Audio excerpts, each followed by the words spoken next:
2004 में सऊदीया के एक इलाके में ऑयल की तलाश के लिए खुदाई की जा रही थी।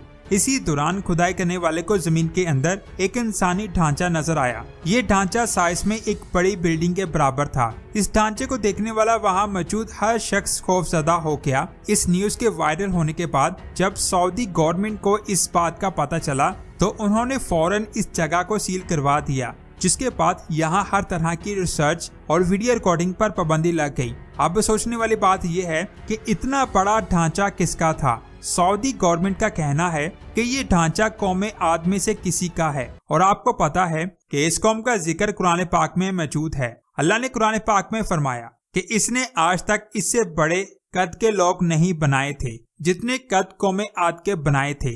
इन लोगों के कद आज के इंसानों से बहुत ज्यादा बड़े थे।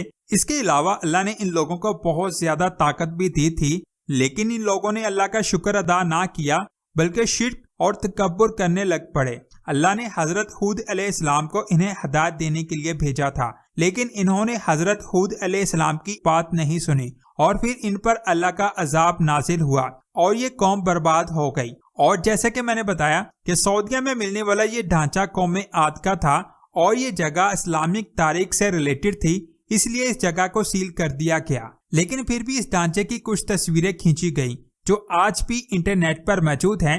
इसके अलावा साउथ अफ्रीका में एक पाँव का निशान मिला जिसका साइज 1.2 मीटर है, जिसका पाँव ही इतना बड़ा है। जरा सोचिए उसकी हाइट कितनी ज्यादा होगी। एक अंदाजे के मुताबिक जिसका ये पाँव था उसकी लंबाई 30 फीट तक हो सकती है, लेकिन हकीकत में वो जानदार कितना बड़ा होगा इसके बारे में अल्लाह के अलावा किसी को नहीं पता। 2014 में ऑस्ट्रेलिया में साइंसदान अलोरा नामी एरिया में एंशिएंट सिविलाइजेशन के सबूत को फाइंड कर रहे थे तो अचानक एक आदमी को जमीन के अंदर इंसानी खोपड़ी नजर आई। मजीद खुदाई करके जब इस खोपड़ी को बाहर निकाला गया तो उसे देखकर सब हैरान हो गए, क्योंकि इस खोपड़ी का साइज आम इंसानी खोपड़ी से बहुत ज्यादा बड़ा था। जिसके बाद उन्होंने उस एरिया में मजीद खुदाई की और इसकी पूरी बॉडी को बाहर निकाल लिया। जब इसके साइज को मेजर किया गया तो पता चला कि इसका साइज 17 फीट से ज्यादा था। जब साइंसदानों ने इसकी एज जानने की कोशिश की तो वो दंग रह गए, क्योंकि उनके मुताबिक ये ढांचा 2,25,000 साल पुराना था, जिसके बारे में जानकर साइंसदानों के होश उड़ गए। आप इस स्केलेटन के बारे में क्या कहेंगे नीचे कमेंट्स करके जरूर बताएं। इसके बाद बात करते हैं अमेरिका में होने वाली डिस्कवरी की। जब जेम्स नामी ये किसान अपनी फसलों में खुदाई कर रहा था तो कुछ मीटर खुदाई करने के बाद उसे एक अजीब सी चीज दिखाई थी। वो चीज जमीन के अंदर धंसी हुई थी जिसे हाथ से खुदाई करके निकालना मुश्किल था, इसीलिए उसे मशीन के जरिए निकाला गया। जिसके बाद पता चला कि ये एक बहुत बड़े एंशिएंट जानवर की खोपड़ी थी। इस खोपड़ी के बारे में जानने के लिए इसे लैब में भेजा गया तो पता चला कि ये ऐसे जानवर की खोपड़ी थी जो आज से 15,000 साल पहले जमीन पर रहते थे, जिनको वूली मैमोथ कहा जाता था। देखने में ये जानवर हाथी जैसे दिखाई देते थे,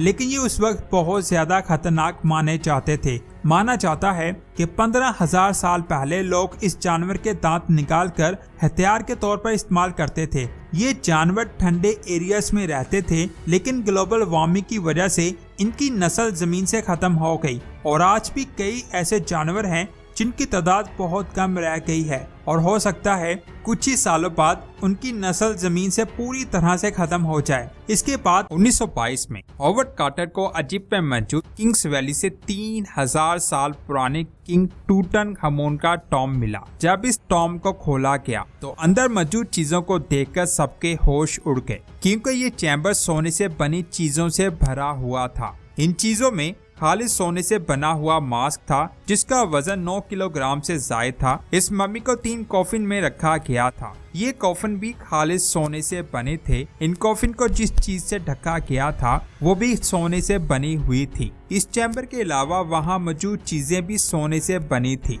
यानी अगर इन सभी चीजों का वजन किया जाए तो साइंटिस्ट को टूटनखामुन के टॉम से 120 किलो सोना मिला था। इस सोने को देखकर साइंसदानों के माइंड में एक सवाल आ रहा था कि आखिर उस वक्त लोगों ने इतना सोना कैसे इकट्ठा किया और कहां से, क्योंकि आज के टेक्नोलॉजी के जरिए इतना सोना इकट्ठा करने में 10 साल लग जाएंगे और इस वक्त उन लोगों ने इतना सोना कैसे इकट्ठा कर लिया जब टेक्नोलॉजी नाम की कोई भी चीज मौजूद नहीं थी। इस चीज के बारे में जानने की जिम्मेदारी फेमस आर्कियोलॉजिस्ट थॉमस ने उठाई। थॉमस ने टूटनखामुन के चैम्बर से मिलने वाली चीजों के डिजाइन और कॉम्पोजिशन को अच्छी तरह से स्टडी किया, जिसके बाद उसे पता चला कि इस सोने को किसी दूसरे मुल्क से नहीं बल्कि किंग्स वैली में मौजूद पहाड़ों से ही निकाला गया था। अब उसका अगला काम उस पहाड़ को फाइंड करना था जिससे इतना ज्यादा सोना निकाला गया। किंग्स वैली में बहुत ज्यादा पहाड़ मौजूद हैं और इतने सारे पहाड़ों में से उस पहाड़ को फाइंड करना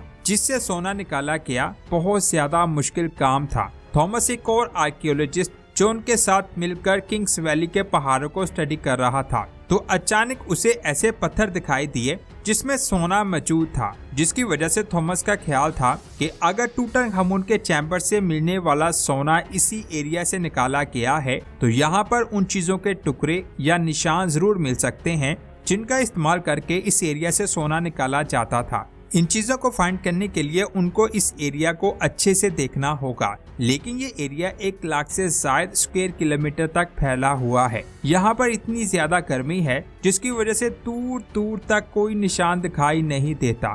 थॉमस और उसका साथी कई घंटों तक इस रेगिस्तान में घूमते रहे। जिस वक्त वो रेगिस्तान के काफी अंदर तक चले गए तो उन्हें एक पहाड़ के नीचे कोई चीज दिखाई दी। वो गाड़ी से उतरकर उसके करीब गए तो पता चला कि ये हजारों साल पुराना कुआं है जो अब खुश्क हो चुका है।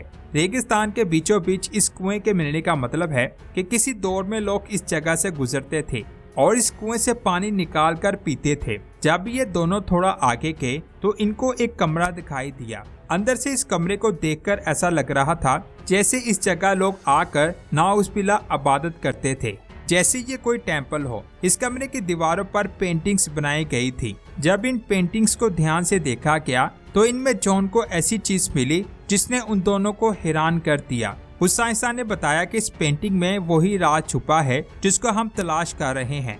पेंटिंग्स को देखकर पता चला कि ये कुआं इस रेगिस्तान का सबसे पहला स्टॉप था। यहाँ पर हजारों साल पहले सोना निकालने वाले लोग आराम करने के लिए रुकते थे। असल में इस कुएं से आगे वो पहाड़ था जिससे उस वक्त लोग सोना निकालते थे। वहां तक उन लोगों ने कई कुएं बनाए थे। यहाँ पर रुककर वो लोग रेस्ट करते थे और हर कुआं 70 से 80 किलोमीटर के फासले पर बनाया गया था। यानी एक कुएं से दूसरे कुएं तक जाने में उन लोगों को कई दिन लग जाते होंगे। यानी अब उन दोनों आर्कियोलॉजिस्ट को पता चल चुका था कि अब उनको कहाँ जाना है और उन्होंने मजीद आगे जाने का फैसला किया। हर 70 से 80 किलोमीटर के बाद कुएं तो आते गए, लेकिन उन्हें ऐसी कोई जगह दिखाई नहीं दे रही थी यहाँ से सोना निकाला जाता था। उन्होंने 2 दिनों तक अपना सफर जारी रखा और फिर अचानक उन्हें एक पहाड़ के पास बहुत सारे पत्थर दिखाई दिए। ये पत्थर हर जगह बिखरे हुए थे, जैसे किसी ने उठाकर इन्हें रखा हो।